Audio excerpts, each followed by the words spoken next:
ओम श्री गणेशाय नमः। ओम श्री उमा महेश्वराय नमः। ओम श्री नर्मदेश्वर महादेवाय नमः।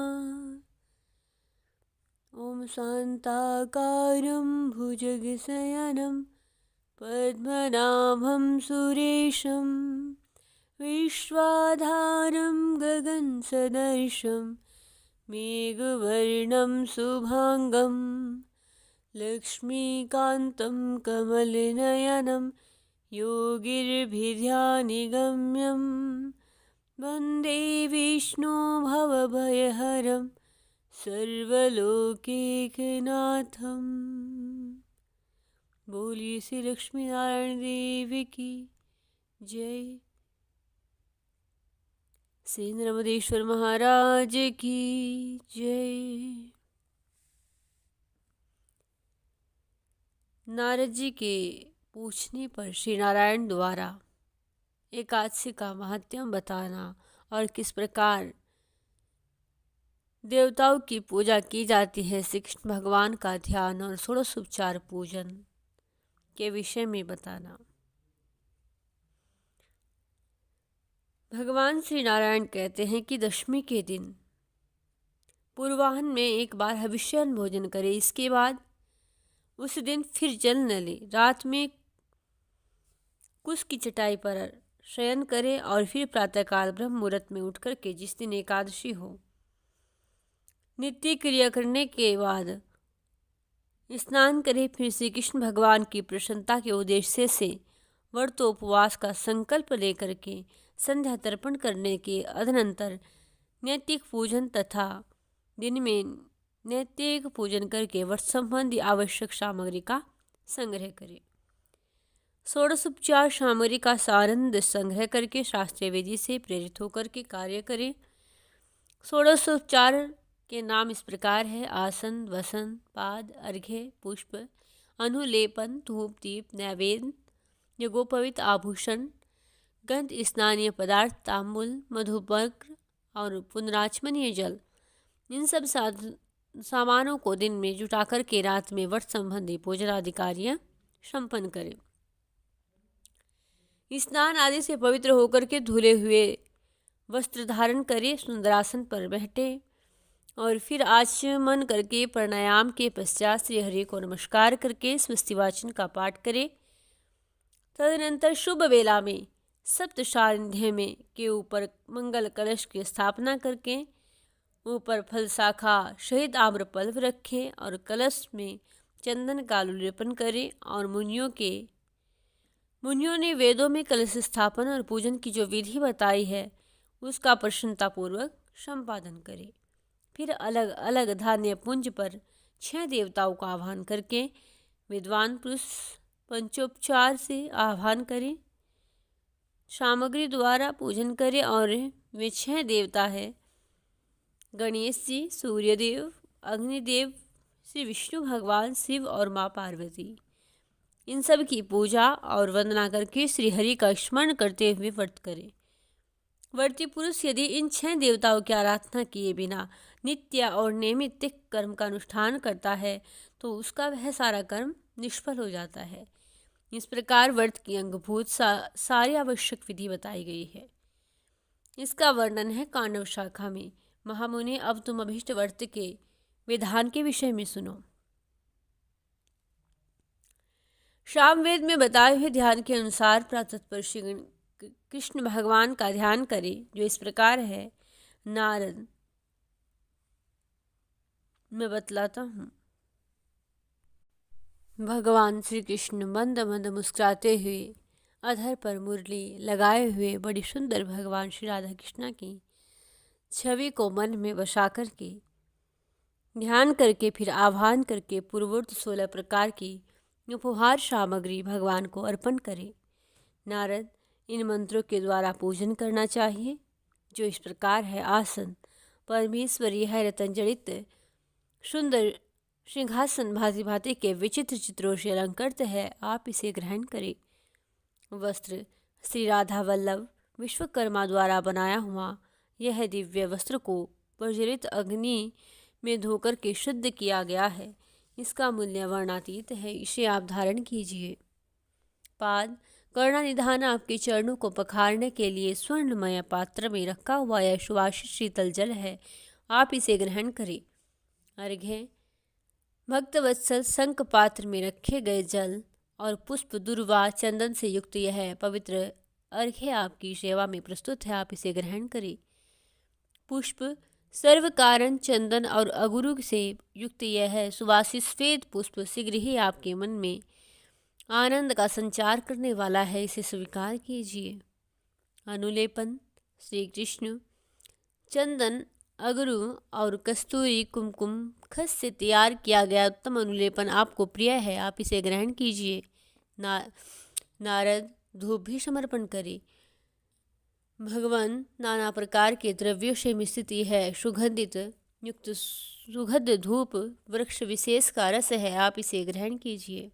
दीप प्रभु रत्नों से सार तत्व से निर्मित तथा दिन रात भली भांति प्रकाशित करने वाला यह दिव्य दीप अंधकार नाश का हेतु है, आप इसे ग्रहण कीजिए। नैवेद्य सर्व आत्माएं नाना प्रकार के स्वादिष्ट सुगंधित और पवित्र भक्ष्य भोज्य चोष्य आदि पदार्थ आपकी सेवा में प्रस्तुत है, इन्हें अंगीकार कीजिए।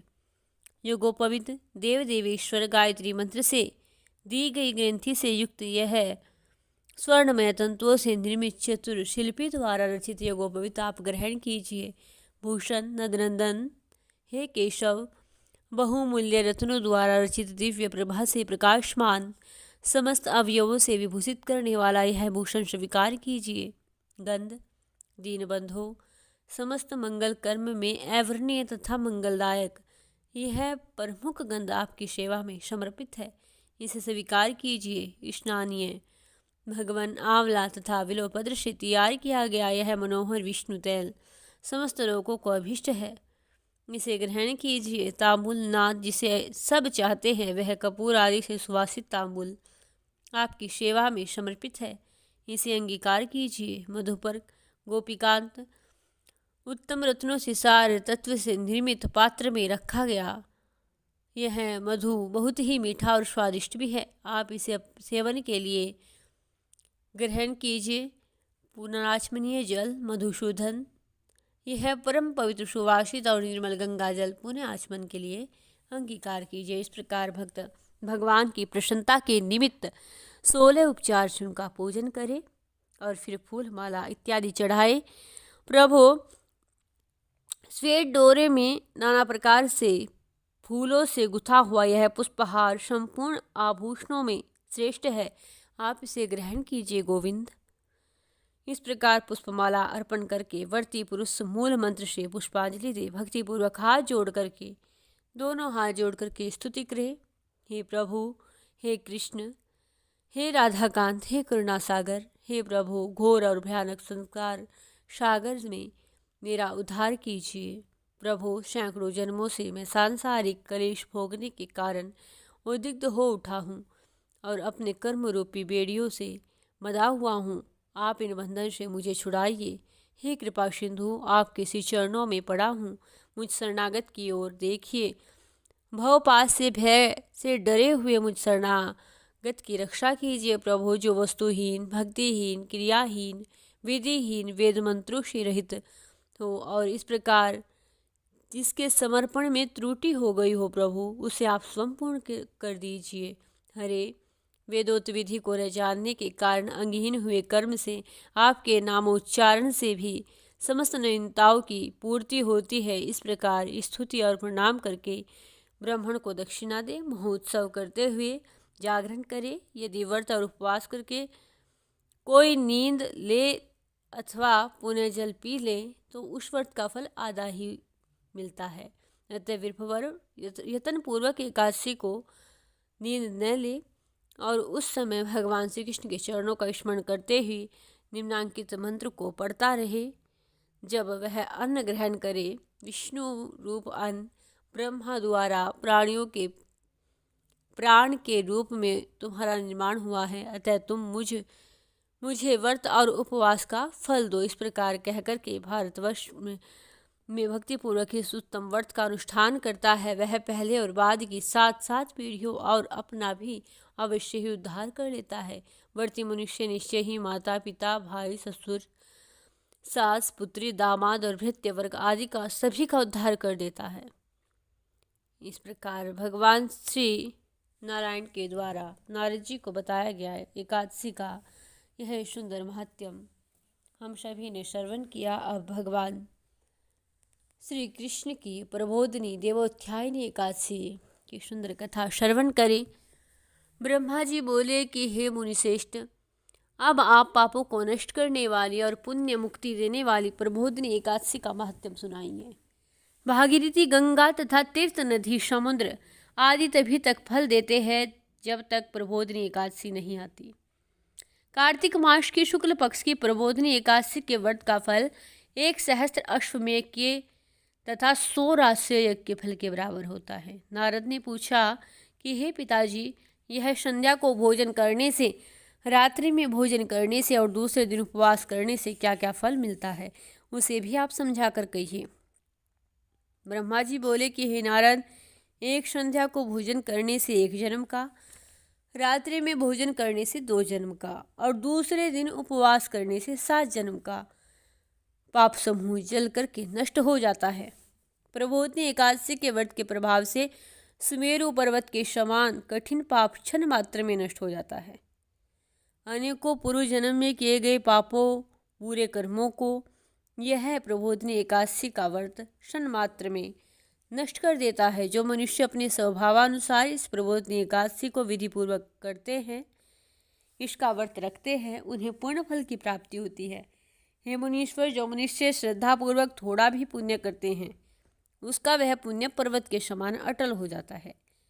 जो मनुष्य हृदय के अंदर ही ऐसा ध्यान करते हैं, ऐसा भाव करते हैं कि प्रबोधिनी एकादशी का व्रत करूँगा, उसके 100 जन्म के पाप नष्ट हो जाते हैं। इतना पुण्य है इस एकादशी का। जो मनुष्य प्रबोधिनी एकादशी के दिन रात्रि को जागरण करते हैं, उनकी बीती हुई और आने वाली 10,000 पीढ़ियाँ श्री विष्णु लोक में वास करती हैं और नरक में अनेकों दुखों को भोगते हुए उसके पितृ भी विष्णु लोक में जाकर सुख प्राप्त करते हैं। ब्रह्म हत्या आदि महान पाप भी प्रबोधिनी एकादशी का व्रत करने से धुल जाते हैं। एकादशी के दिन रात्रि को जागरण करने से अश्वमेध यज्ञ के फल से भी अधिक फल की प्राप्ति होती है। समस्त तीर्थों में जाने से गौ, स्वर्ण, भूमि आदि के दान का फल कार्तिक मास की शुक्ल पक्ष की प्रबोधिनी एकादशी के रात्रि के जागरण के फल के बराबर होता है। इस संसार में जितने भी तीर्थ है, जितने भी तीर्थों की आशा की जा सकती है, वह सब प्रबोधिनी एकादशी का व्रत करने वाले के घर में रहते हैं। जो मनुष्य इस एकादशी के व्रत को करता है, वह योगीवान योगी तपस्वी इंद्रियों को जीतने वाला हो जाता है, क्योंकि वह एकादशी भगवान श्री विष्णु को अत्यंत ही प्रिय है। इस व्रत के प्रभाव से कामिका, वाचिका, मानसिक पाप नष्ट हो जाते हैं। इस एकादशी के दिन भगवान की प्राप्ति के लिए दान, तप, होम, यज्ञ आदि किए जाते हैं और उनका अक्षय फल मिलता है। प्रबोधिनी एकादशी के दिन भगवान की पूजा करने से बाल, यौवन, वृद्धावस्था के समस्त पाप नष्ट हो जाते हैं। इस एकादशी की रात्रि को जागरण करने का फल चंद्र सूर्य ग्रहण के समय स्नान करने के फल से भी 1,000 गुना अधिक है। मनुष्य जन्म से लेकर जो पुण्य करता है, वह पुण्य प्रबोधिनी एकादशी के व्रत के पुण्य के सामने व्यर्थ है। इतनी महान एकादशी है ये। इसलिए हे नारद, तुमको भी विधि पूर्वक भगवान श्री विष्णु की पूजा करनी चाहिए। जो मनुष्य कार्तिक मास में धर्मपरायण होकर अन्य प्राणियों का अन्न नहीं खाते, उन्हें चंद्रायण व्रत का फल मिलता है। कार्तिक मास में दान आदि करने से उतने प्रसन्न भगवान नहीं होते जितने कि शास्त्रों की कथा सुनने मात्र से हो जाते हैं। कार्तिक मास में जो मनुष्य भगवान की कथा को थोड़ा बहुत भी पढ़ते या सुनते हैं, उन्हें 100 गोदान का फल मिलता है। मनुष्य अपने कल्याण के लिए भगवान श्री विष्णु की कथा सुनते हैं, वे अपने कुटुंब का उद्धार करके 1 सहस्त्र गोदान का फल पाते हैं। जो मनुष्य प्रबोधनी एकादशी के दिन भगवान श्री विष्णु की कथा श्रवण करते हैं, उन्हें 7 दीपों के दान का फल मिलता है। जो विष्णु भगवान की भक्ति पूर्वक कथा को सुनते हैं, कथा बांटने वाले ब्राह्मण को यथाचित पूजा करते हैं तथा उसे संतुष्ट करते हैं, वे उत्तम लोक को प्राप्त करते हैं। इस पर नारद जी बोले कि हे ब्रह्मा जी, अब आप एकादशी के व्रत का विधान कहिए और कैसे व्रत करने से कौन सा पुण्य मिलता है वह भी समझाइए। ब्रह्मा जी बोले कि हे नारद, इस एकादशी के दिन मनुष्य को ब्रह्म मुहूर्त में उठना चाहिए। नदी, तालाब, कुआं आदि पर स्नान करके व्रत का नियम ग्रहण करना चाहिए और उस समय भगवान से विनय करनी चाहिए कि प्रभु, आज मैं निराहार रहूँगा और दूसरे दिन ही भोजन करूँगा, इसलिए आप मेरी रक्षा करें, मेरे व्रत को निर्विघ्न पूर्ण करवाई। इस प्रकार विनय करके भगवान की पूजा प्रारंभ करें और रात्रि को भगवान के समीप गीत, नृत्य, बाजे, कथा आदि में अपना समय व्यतीत करें और प्रबोधनी एकादशी के दिन कृपणता को त्याग करके पुष्प, धूप, दीप से भगवान की पूजा करें। शंख के जल से भगवान को अर्घ्य दे और इसका समस्त तीर्थदान आदि से करोड़ गुना फल अधिक है। जो मनुष्य पुष्प से भगवान की पूजा करते हैं, उसके सामने इंद्र भी हाथ जोड़ता है।